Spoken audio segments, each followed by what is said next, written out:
He is a hard-working person. I met with Mr. Kennedy many times, and he works very received that when he received that vote, because I know he's going to do a great job.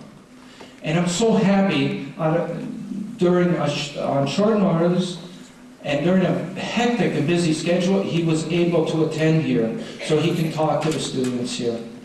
I'm so happy to introduce the Honorable Member of Education, Mr. Gerard Kennedy.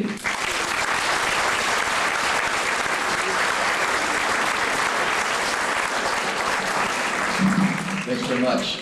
It's a pleasure to be here. I'm not the guest here, though. It's somebody else, and it's important, I think, to acknowledge Kristopher and his family.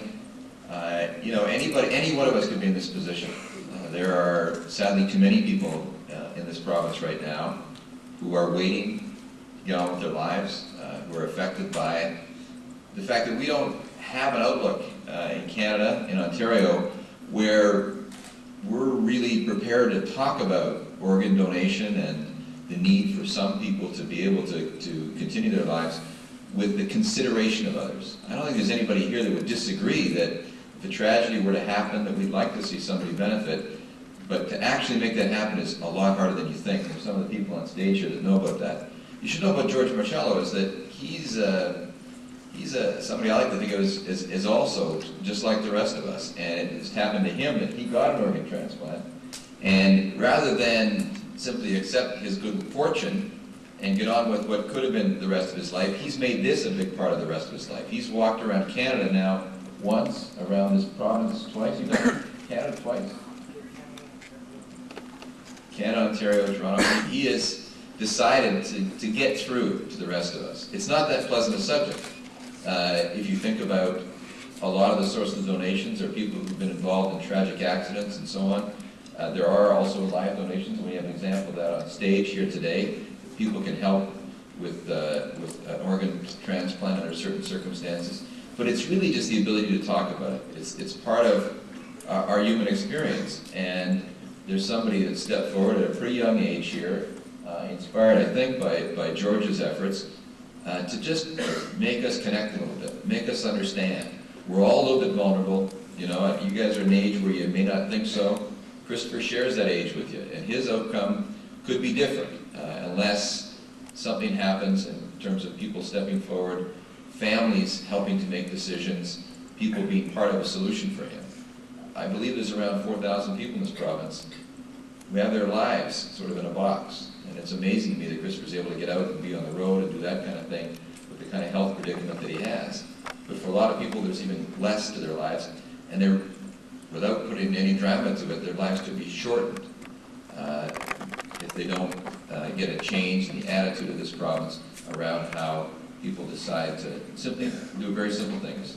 Sign their driver's license, sign an organ donation card, make sure their families are aware of it, and I'm sure Kristopher and others will make you know about that. But as Minister of Education, I'm proud of you at this school for having adapted and giving some space and some welcome to Kristopher, because it's not just for the students that are here, and I hope you all go home and talk to your parents and others about this. This is a small thing we all can do. It's a little touch of our humanity to say that we don't want it to happen to anybody in this room. They should be involved in the tragedy, but if there were, and this is part of, I believe, the faith part of it you get in the Catholic tradition, you would like somebody to benefit from that, to pass on some of that life to someone else who might not otherwise have it. And so organ donation is one of the most selfless things that can happen. But tramping around Ontario in the cold and the wet and the sleet is a pretty selfless thing to do too. So it's a great pleasure to be here supporting Kristopher and supporting the idea that we all should sign organ donor cards just because we can. Thanks very much.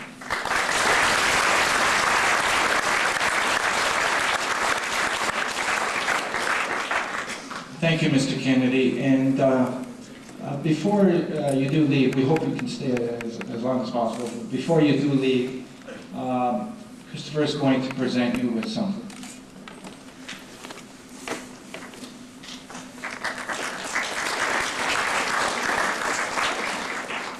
Mr. Kennedy, on behalf of Trillium Gift of Life Network, who will help produce 25,000 posters, and also the step-by-step in Kristopher's organization and the many volunteers that are associated with this cause. We want to present you with a gift from our organization.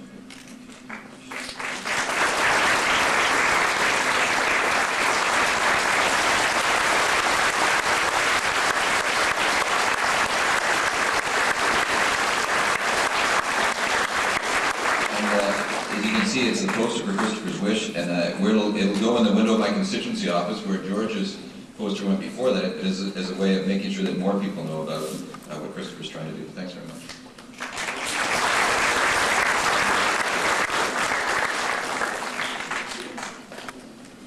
And our next guest is retired Detective Alistair Stark. He has got a very moving story, I met the retired detective at the Toronto Police Department a few years ago, and I was so amazed by his story, and I'm sure he could tell it better than I can. And if you can give a round of applause for our next guest.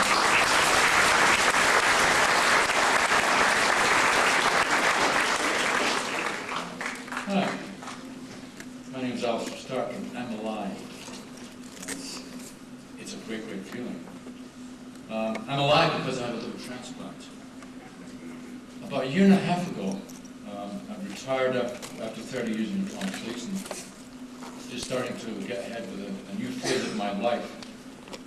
Went to the doctors and just for a checkup, and then found one of my blood levels off. And after many tests, it was found I was had a very severely damaged liver and was dying. I was deteriorating each day. So I finally went on the list, on the transplant list. Now, there's a lot of people on that transplant list in this province. I was on it for about a year. I started to get end stage, which means I was very close to death. I lost 65 pounds. It was a dreadful, dreadful feeling just to feel yourself wasting away. And I would have been dead. I could just give that thought just for a few seconds. I would be dead probably a year ago. But I had a liver transplant. And the slightly different twist of my tale is I had a living donor transplant, and my 25-year-old son was a living donor. After many checks, it was found out he was the same blood type. And there was quite a few matches, and he was a good match for me. So, Stuart gave me 65, or probably 60% of his liver. It was incredible.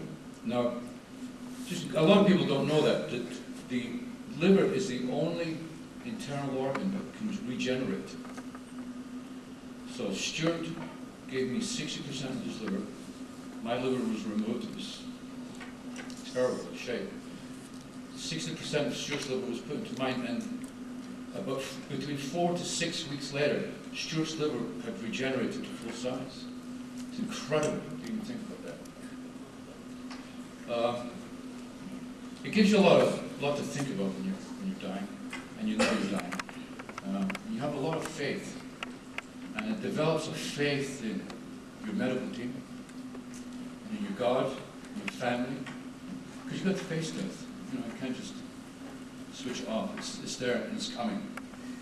So Stuart's liver, or Stuart was a match, and Stuart gave me the gift of life. And I thank him for that. There's no words in the world could ever convey my thanks to the medical team, God, Stuart. But the message I'm here today for is, I was on that waiting list for a year. There's a lot of people on that waiting list today, and they are dying on that waiting list because there's not enough livers around. Our medical system is just the type of system that is a volunteer. Now, obviously, like everyone in the province, everyone in the country, to sign donor cards. One thing worse than not signing the donor card is not even thinking about it. Think about it. Discuss it. Speak it over with your family. Because one of the most important things, if you're going to sign that card,